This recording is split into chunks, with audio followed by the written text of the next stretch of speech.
तो hello everyone, welcome back to the channel web for click. और जैसा कि आप लोगों को पता होगा कि आज से हम स्टार्ट करने जा रहे हैं टेक्सचर की सीरीज।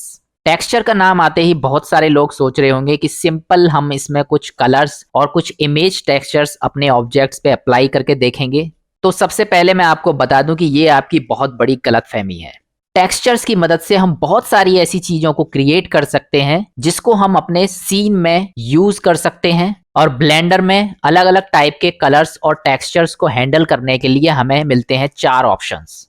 और ये 4 ऑप्शंस हैं, सबसे पहले आता है हमारा मटेरियल, दूसरा हमारा आता है शेडिंग, तीसरा आता है हमारा यूवी एडिटर और चौथा आता है हमारा टेक्सचर पेंटिंग। इन चारों में जो सबसे पावरफुल ऑप्शन है वो है हमारा शेडिंग, क्योंकि शेडिंग लेआउट में हमें मिलता है नोड का एक ऑप्शन। और ब्लेंडर के अंदर जो सबसे पावरफुल चीज है वो है हमारा नोड्स।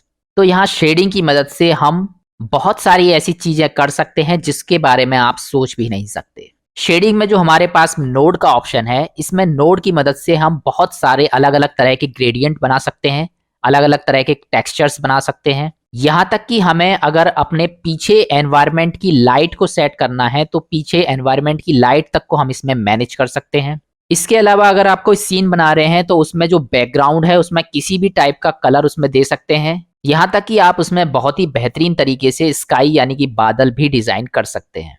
इसके अलावा और भी बहुत सारी ऐसी चीजें हैं, जैसे कि अगर किसी पहाड़ पे आपको बर्फ को जमाना हो, या फिर अपने किसी कार्टून कैरेक्टर के कमरे में लाइट जलानी हो या रॉड जलानी हो, या फिर किसी भी तरह के सीन में अलग अलग टाइप की रोशनी अगर आपको करनी हो लाइट के थ्रू, तो वो आप इसमें कर सकते हैं। इसके अलावा बहुत सारी आपने एक्सप्लेनेशन वीडियोस देखी होंगी जिसमें आपको अलग अलग टाइप के एनिमेशन दिखाई देंगे, जैसे कि किसी भी बॉडी के अंदर ब्लड सर्कुलेशन का बहना या फिर किसी पार्टिकल्स का हवा में घूमना। ये सभी चीजें हम नोड की मदद से बड़े आसानी से कर सकते हैं। तो इस तरीके से हमारा जो कलर और टेक्सचर है वो काफी इंपॉर्टेंट टॉपिक है। और जैसा कि मैं आपको बता चुका हूं कि ब्लेंडर में हमें 4 तरह के अलग अलग ऑप्शन दे रखे हैं। तो चलिए इन चारों ऑप्शन का वन बाय वन ओवरव्यू करते हैं और चलते हैं अपने ब्लेंडर की स्क्रीन पे। तो हम आ चुके हैं अपने ब्लेंडर की स्क्रीन पे। तो चलिए वन बाय वन सभी लेआउट्स को यहाँ पे देख लेते हैं। सबसे पहला हमारा आता है यहाँ पे मटेरियल्स। मटेरियल का ऑप्शन आपको प्रॉपर्टीज ऑप्शन में मिल जाएगा। तो मटेरियल प्रॉपर्टीज पे जैसे मैं यहाँ पे क्लिक करूंगा, इस तरह का जो इंटरफेस है मेरे सामने आ जाएगा। जहां पे भी हमें सिंगल कलर की जरूरत होती है वहां पे हम इस्तेमाल करते हैं मटेरियल का। और इसमें हमको कुछ नहीं करना होता, यहाँ पे हमें एक ऑप्शन मिलेगा बेस कलर का।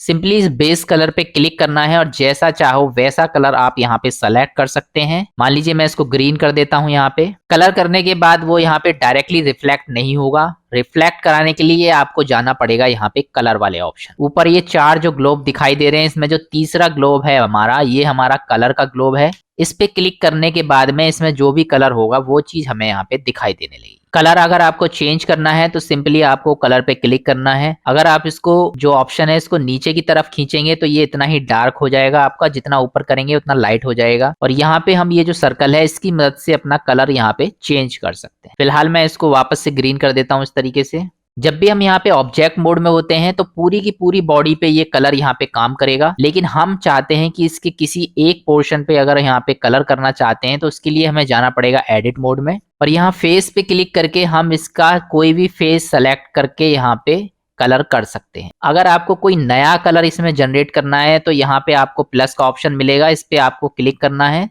और यहाँ पे आपका ये न्यू मटेरियल बन के आ जाएगा। सिंपली आपको न्यू पे क्लिक करना है और नया मटेरियल आपका यहाँ पे बन जाएगा। मैं इसका नाम दे देता हूँ रेड।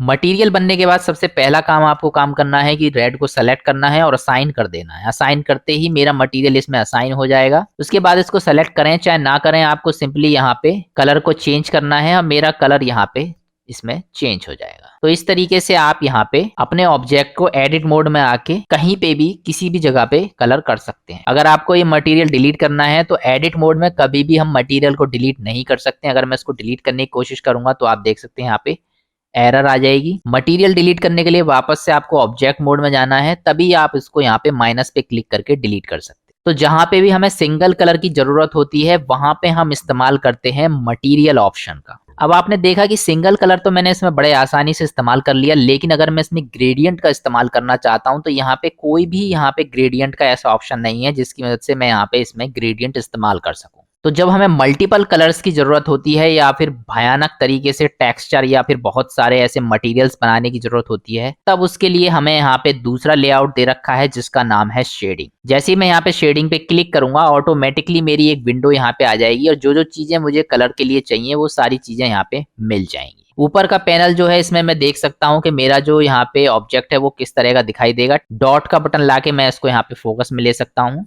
तो ये जो पोर्शन आपको दिखाई दे रहा है ये मेरा नोड का पोर्शन है। नोड की मदद से केवल यहाँ पे हम कलर ही नहीं कर सकते, इसके अलावा बहुत सारी ऐसी चीजें हैं नोड की मदद से जो की जा सकती हैं, जैसे कि लाइटिंग को सेट करना, यहाँ तक कि जो हमारा ऑब्जेक्ट है उसमें भी बहुत सारी ऐसी चीजें हैं जो हम नोड की मदद से कर सकते हैं, जिसको हम धीरे धीरे अब यहाँ पे सीखेंगे। तो आइए सबसे पहले मैं यहाँ पे आपको एक ओवरव्यू दे देता हूँ और एक यहाँ पे ग्रेडियंट अगर हमें बनाना है तो उसके लिए मुझे कुछ नहीं करना है। सिंपली जो भी आप स्टार्टिंग में मटेरियल आप देख सकते हैं, अगर मैं मॉडलिंग में जाऊंगा यहाँ पे ऑब्जेक्ट को सेलेक्ट करूंगा और इसको अगर मैं यहाँ पे मटेरियल में दिखाऊंगा कि जैसे ही आप कोई मटेरियल यहाँ पे ऐड करेंगे वो ऑटोमेटिकली मेरा यहाँ पे शेडिंग में आ जाएगा। यहाँ पे आप देख सकते हैं नीचे की तरफ ये मेरा यहाँ पे आ चुका है। तो कोई भी चीज जो हमने यहाँ पे कलर दिया है वो ऑटोमेटिकली मेरा शेडिंग में चला जाता है यहाँ पे, और यहाँ पे उसका ऑटोमेटिकली एक नोड बन जाता है। तो यहाँ पे आप देख सकते हैं ये जो मेरा बेस कलर है ये एक सिंगल कलर है और अब मैं यहाँ पे ग्रेडियंट का इस्तेमाल करने जा रहा हूँ। तो उसके लिए आपको नोड में सबसे पहला जो शॉर्टकट है उसको याद कर लीजिए, इसका नाम है शिफ्ट ए बटन। शिफ्ट ए बटन दबाते ही मेरे यहाँ पे बहुत सारे ऑप्शन आ जाएंगे जिसको हम यहाँ पे नोड में इस्तेमाल करते हैं। तो सर्च पे मुझे क्लिक करना है और मुझे क्योंकि कलर से रिलेटेड चाहिए तो COLOR मैं यहाँ पे टाइप करूंगा। कलर से रिलेटेड यहाँ पे मेरे पास में ऑप्शन आ जाएंगे। जो सबसे पहला इसमें ऑप्शन है कलर रैंप, ये मेरा यहाँ पे ग्रेडियंट के लिए इस्तेमाल होगा। यहाँ पे आपको RGB, HSV, HSL किस टाइप का यूज करना है वो सारे ऑप्शन आपको मैं डिटेल में समझाऊंगा। फिलहाल मैं यहाँ पे आपको दिखा देता हूँ कलर रैंप से ग्रेडियंट कैसे बनाते हैं। इसमें नीचे की तरफ आपको दिखाई दे रहा है ये जो पट्टी है ब्लैक कलर की, ये मेरी कलर की है। अभी मेरा जो पहला वाला इसमें सेलेक्टेड है ब्लैक कलर, इसको मैं चाहूँ तो यहाँ पे चेंज कर सकता हूँ।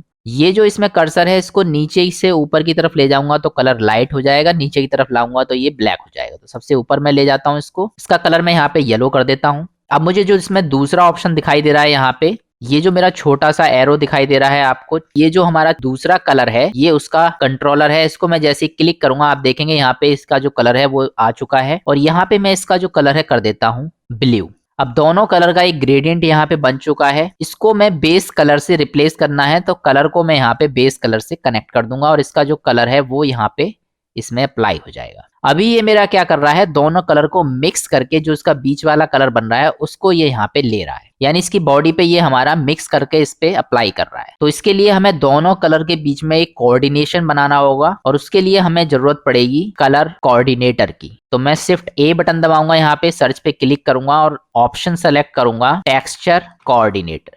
तो ये जो टेक्सचर कोऑर्डिनेट है ये मेरा यहाँ पे इन दोनों कलर को अलग करेगा और अलग अलग जगह पे इसको इसी तरीके से इसी फॉर्म में यहाँ पे लाएगा जिस फॉर्म में ये यहाँ पे मौजूद है। सिंपली मुझे यहाँ पे जनरेटेड को सेलेक्ट करना है और इसको खींच के इसके फैक्टर से मिला देना है। आप देखेंगे किस तरीके से मेरा जो कलर है अब यहाँ पे एक ग्रेडियंट में कन्वर्ट हो चुका है और अलग अलग यहाँ पे जो मेरे कलर हैं वो हो चुके हैं। तो आपने देखा कितनी आसानी से मैंने यहाँ पे मॉडल पे ग्रेडियंट को इस्तेमाल कर दिया है। अगर आप और भी ज्यादा कलर इसमें इस्तेमाल करना चाहते हैं तो कलर रैंप और भी ले सकते हैं। यहाँ पे उनको किस तरीके से सेट किया जाता है और किस तरीके से धीरे धीरे ये सारी चीजें हम नोड में सीखेंगे। फिलहाल हम सिर्फ एक ओवरव्यू कर रहे हैं, ज्यादा डिटेल में मैं यहाँ पे नहीं जाऊंगा तो वीडियो बहुत लंबी हो जाएगी। इस तरीके से हम यहाँ पे शेडिंग की मदद से किसी भी तरह का कलर अपने मॉडल में जनरेट कर सकते हैं। तो ये है हमारा शेडिंग ऑप्शन जिसमें हम मल्टीपल कलर्स इस्तेमाल कर सकते हैं। चलिए अब चलते हैं अपने नेक्स्ट ऑप्शन पे जिसका नाम है यूवी एडिटर। यूवी एडिटर का पैनल आपको ऊपर की साइड में दिख जाएगा। आपको सिंपली इस यूवी एडिटर पे क्लिक करना है और इसका जो पैनल है वो ऑटोमेटिकली यहाँ पे बन जाएगा। सबसे पहला काम आपको करना है एडिट मोड से ऑब्जेक्ट मोड में आ जाना है। यहाँ पे इसको मैं थोड़ा सा खींच के इधर की साइड में कर दूंगा ताकि मेरे यहाँ पे ये और ऑप्शन हाईलाइट हो जाए और यहाँ पे मैं इस पे क्लिक करूंगा तो आप देखेंगे इस तरीके से मेरा ये ग्रेडियंट बना हुआ आ रहा है जो मैंने अभी बनाया था। चलिए अब यूवी एडिटर किस लिए इस्तेमाल होता है यूवी एडिटर को भी देख लेते हैं। तो यूवी एडिटर के बारे में सबसे पहले मैं आपको बता दूं कि यूवी एडिटर का इस्तेमाल सबसे पहले हमारा जो ऑब्जेक्ट है, अगर हम इसमें इमेज टेक्सचर का इस्तेमाल करना चाहते हैं तब यूवी एडिटर हमारा सबसे ज्यादा काम में आता है। आइए अब इसमें थोड़ा सा प्रैक्टिकली करके देख लेते हैं किस तरीके से इसमें काम करते हैं। सबसे पहले जो मैंने शेडिंग में यहाँ पे आपको दिखाया था किस तरीके से हम इसमें ग्रेडियंट इस्तेमाल करते हैं, इसको मैं यहाँ थोड़ी देर के लिए हटा देता हूँ ग्रेडियंट को और वापस से अपने लेआउट में चलता हूँ। आप देख सकते हैं यहाँ पे मैंने सिंगल कलर इसमें अप्लाई किया था और ये कलर मैंने इसमें अप्लाई किया था मटेरियल प्रॉपर्टीज की मदद से, और यहीं से हम इसमें इमेज टेक्सचर का भी इस्तेमाल कर सकते हैं। इमेज को किस तरीके से अपने ऑब्जेक्ट पे अप्लाई करते हैं, सिंपली आपको बेस कलर पे क्लिक करना है और यहाँ पे ये जो छोटी सी डॉट है इस पे आपको क्लिक करना है। तो ये जो येलो कलर की डॉट दिख रही है इस पे मैं क्लिक करूंगा और इमेज टेक्सचर जैसे मैं यहाँ पे सेलेक्ट करूंगा, यहाँ पे मेरे पास ऑप्शन आ जाएगा इमेज को सेलेक्ट करने का, जो भी हम अपने ऑब्जेक्ट पे अप्लाई करना चाहते हैं। तो यहाँ पे आप देख सकते हैं मैंने एक इमेज रखी हुई है और इस इमेज को मैं वहां पे इस्तेमाल करूंगा। सबसे पहले मैं यहाँ से पाथ उठा लेता हूँ इसका, यहाँ पे मुझे सिंपली ओपन करना है। ओपन पे क्लिक करने के बाद में यहाँ पे पाथ डाल देना है और उस इमेज को यहाँ पे जैसे ही मैं सेलेक्ट करूंगा आप देख सकते हैं मेरी जो इमेज है वो यहाँ पे आ चुकी है। लेकिन आप देख सकते हैं इमेज यहाँ पे आ तो गई है, उसकी मैं सेटिंग यहाँ पे करना चाहता हूँ कि आप देख सकते हैं उल्टी सीधी इमेज ये यहाँ पे आ रही है।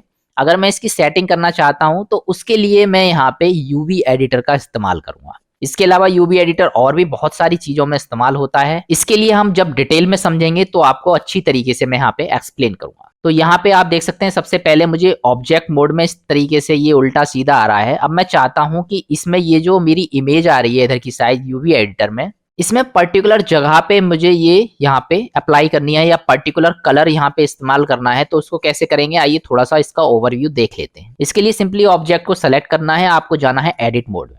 तो सबसे पहले मैं आपको बता दूं, अगर मैं ए बटन दबाऊंगा, इसमें ए बटन दबा के पूरी बॉडी को सेलेक्ट करूंगा तो आप देखेंगे इसकी पूरी बॉडी मेरी 2D शेप में यहाँ पे आ जाएगी। आपने देखा ये सारे फेस इसके खुल के मेरे पास में आ चुके हैं और जिस हिसाब से ये फेस यहाँ पे मौजूद है उसी हिसाब से यहाँ पे ये कलर इसमें अप्लाई हो रहा है। तो अगर मैं एक इंडिविजुअली फेस को सेलेक्ट करूंगा तो आप देखेंगे यहाँ पे इसका जो फेस है वो यहाँ पे मुझे दिखाई दे रहा है और जिस तरीके से मेरे यहाँ पे वर्टेक्स, एज और फेस हैं उसी तरीके से ये यहाँ पे ये जो मेरा फेस है इसको 2D में सेलेक्ट करने के लिए ऑप्शन दे रखे हैं। अगर आपको इसके किनारे का पॉइंट यहाँ पे सेलेक्ट करने हैं तो ये आपका पॉइंट वाला ऑप्शन सेलेक्ट करना है आपको। अगर आपको फेस सेलेक्ट करना है पूरा का पूरा तो इस पे क्लिक करके आप यहाँ पे इस तरीके से फेस को पूरे को सेलेक्ट कर सकते हैं। ड्रैग एंड ड्रॉप करके आप इसको मूव नहीं कर सकते, इसके लिए आपको जी बटन दबाना है और जी बटन से आप इसको यहाँ पे इस तरीके से मूव कर सकते हैं। सबसे पहले मैं आपको बता दूं कि ये जो पैनल हमारा आ रहा है ये 2D पैनल है और ये इधर की साइड हमारा ये 3D पैनल है। 2D पैनल में हमारी दो ही एक्सिस काम करती हैं, एक एक्स एक्सिस जो हमारी लेफ्ट टू राइट काम करती है और एक वाई एक्सिस जो हमारी ऊपर से नीचे की तरफ काम करेगी। और यहाँ पे हमारी एक तीसरी एक्सिस और ऐड हो जाती है जेड यानी ऊपर से नीचे की तरफ और एक्स लेफ्ट टू राइट और वाई इसका आगे से पीछे। तो इसमें हमारी दो ही एक्सिस हैं, एक्स से ये हमारा लेफ्ट टू राइट मूव होगा और वाई से हमारा ऊपर से नीचे मूव। तो जी बटन से मैं इसको इस तरीके से घुमा सकता हूँ पूरे पे। अगर मुझे इसको लेफ्ट टू राइट ले जाना है तो जी बटन दबा के एक्स बटन दबाऊंगा तो मैं अब इसको लेफ्ट टू राइट ले जाऊंगा, सिर्फ लेफ्ट टू राइट ये मेरा मूव होगा। और अगर मुझे इसको ऊपर से नीचे ले जाना है तो मैं जी बटन दबा के वाई बटन दबाऊंगा तो ये मेरा इस तरीके से ऊपर से नीचे इस तरीके से मूव हो जाएगा। आप देख सकते हैं जैसे मैं इसको मूव कर रहा हूँ इधर की साइड में मेरा ये यहाँ पे कलर इसका चेंज हो रहा है। इस तरीके से जहां पे भी आप इसको एडजस्ट करना चाहते हैं वहां पे एडजस्ट कर सकते हैं। और अगर आप इसमें एक सिंगल कलर इस्तेमाल करना चाहते हैं तो सारे के सारे वर्टिसेस को आपस में मर्ज कर दीजिए। एम बटन दबाएंगे यहाँ पे एट द सेंटर से मर्ज हो जाएगा।